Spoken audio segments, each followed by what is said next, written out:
John Ward was born around 1553 in Faversham, Kent, a small coastal town in southeast England. Growing up near the sea meant that his early life revolved around the local fisheries. The salt air, the sound of crashing waves, and the daily work of pulling in nets shaped his character. Even as a child, Ward learned to read the changing skies and tides. This humble beginning set him on a course toward the vast, unpredictable world of seafaring.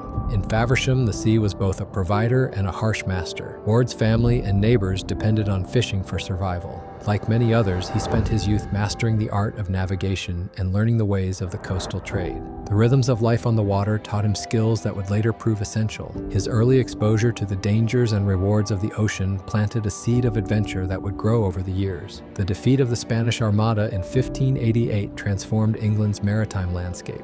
Privateering became a celebrated way to wage war against enemies, and many coastal men were given letters of marque by the crown. Ward embraced this opportunity. He joined the ranks of those who attacked enemy vessels, legally sanctioned for the time being. Yet when the political winds shifted with James III's accession in 1603, the era of state-sanctioned privateering abruptly ended. Suddenly, former privateers found themselves without legal cover for their seafaring exploits. Facing unemployment and a loss of status, many of these men turned to outright piracy. Ward, frustrated with the new order, saw an opportunity in defiance. His decision to step beyond the law was fueled by economic hardship and a deep desire for freedom.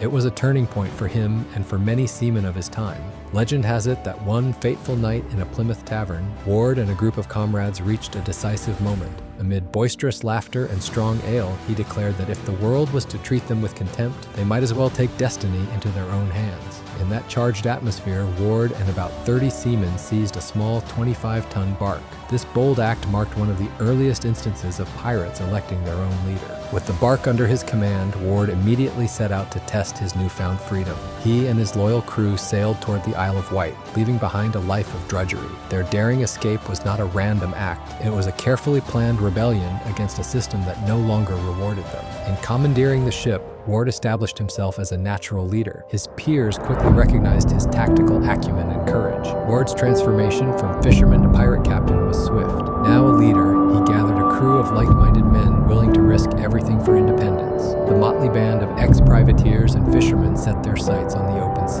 Their early voyages involved capturing small merchant vessels. Every successful raid bolstered their reputation on the high seas. News of their exploits spread quickly among seafarers and in the taverns of coastal towns. Tales of Ward's daring and ingenuity began to circulate. These stories, often passed along in song and pamphlet, painted him as a hero for the common man, a symbol of defiance against an unjust order. Even as his crew celebrated their successes, they knew that each raid pushed them further into dangerous territory. As Ward's reputation grew, so did the scale of his ambitions. No longer content with small prizes, he set his sights on the vast riches of the Mediterranean. The transition from local raider to an international pirate was not sudden. It was the result of steady accumulation of experience and daring. His crew's loyalty and his strategic mind made him a formidable force in a time when maritime law was fluid. By the end of this phase, John Ward had evolved into a legendary figure. His exploits encapsulated the spirit of an era when the line between legal privateer and outlaw pirate was blurred. The foundation of his later adventures was now firmly laid. In the wake of his bold rebellion, the stage was set for a new chapter in his life, a chapter that would take him into the turbulent waters of the Mediterranean and forever alter his destiny. Ward's journey took a dramatic turn when he sailed into the Mediterranean. In these turbulent waters, he encountered fierce competition and shifting alliances. The Mediterranean was a realm of war, trade, and intrigue. It was here that Ward began to distinguish himself as more than a local raider. His ambitions grew with every encounter, and his crew prepared for even greater challenges. One of the most famous episodes of Ward's career was the capture of the Venetian carrack Raniera e Sonorina. This massive ship, laden with luxury goods and valuable treasures, was a prize target. Despite being outgunned and outmanned, Ward's small, swift vessels attacked with coordinated precision. His tactical brilliance shone through as his men breached the hull and forced the crew to surrender. This victory not only enriched him, but also sent ripples through European maritime circles. Ward's innovative wolf pack strategy allowed his modest fleet to overcome larger enemy vessels. By converging quickly and striking as one, his crew outmaneuvered the cumbersome Venetian ship. Each maneuver was a calculated risk, executed with the precision of a seasoned commander. The success of this raid solidified Ward's reputation as a master tactician. His exploits on the Mediterranean would soon become the stuff of legend, inspiring both fear and admiration. After several daring raids, Ward faced a new challenge: the political and military pressures of a Europe in flux. With European authorities tightening their grip, he needed a safe haven. Ward found his answer in Tunis, a bustling port city under Ottoman protection. Here, he struck a mutually beneficial deal with Uthman Bey, a local military leader. The agreement offered Ward a secure base and protection in exchange for a share of his plunder. Securing Tunis marked a turning point in Ward's life. Faced with ongoing threats from European powers, he realized that his survival depended on adapting to new realities. To fully integrate into his new environment, Ward converted to Islam and adopted the name Yusuf Reis. This strategic conversion was both a personal transformation and a practical decision. It allowed him to operate with relative impunity and join the ranks of the Barbary corsairs. In Tunis, Yusuf Reis built a new life of wealth and relative comfort. He retired from active piracy around 1610, though he still maintained a significant influence on maritime trade. Living in a lavish palace along the coast, he amassed riches from years of daring raids. His transformation was complete, from a rebellious seaman to a respected pirate leader who had embraced a new faith and identity. Even in retirement, Yusuf Reis did not fade into obscurity.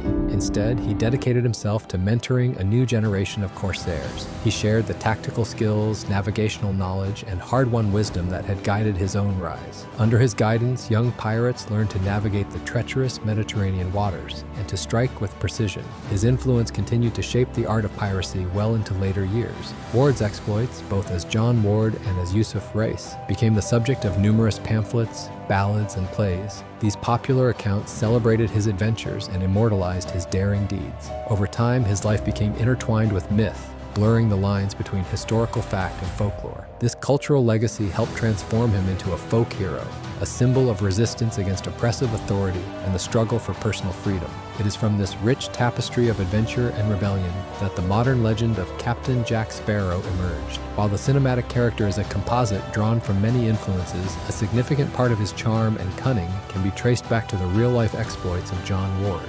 The swashbuckling antics, the tactical brilliance, and even the rebellious spirit of Jack Sparrow echo the life of a man who once defied a rigid world. Reflecting on his legacy, one sees that Ward's life was a study in paradox. He navigated the treacherous divide between lawful privateering and outright piracy, and his choices were driven as much by circumstance as by ambition. His journey from a humble fisherman to a legendary corsair speaks to the power of reinvention and the enduring lure of the high seas. Today, the spirit of John Ward lives on in every tale of daring escape and clever trickery, a reminder that sometimes the line between myth and reality is as fluid as the ocean itself.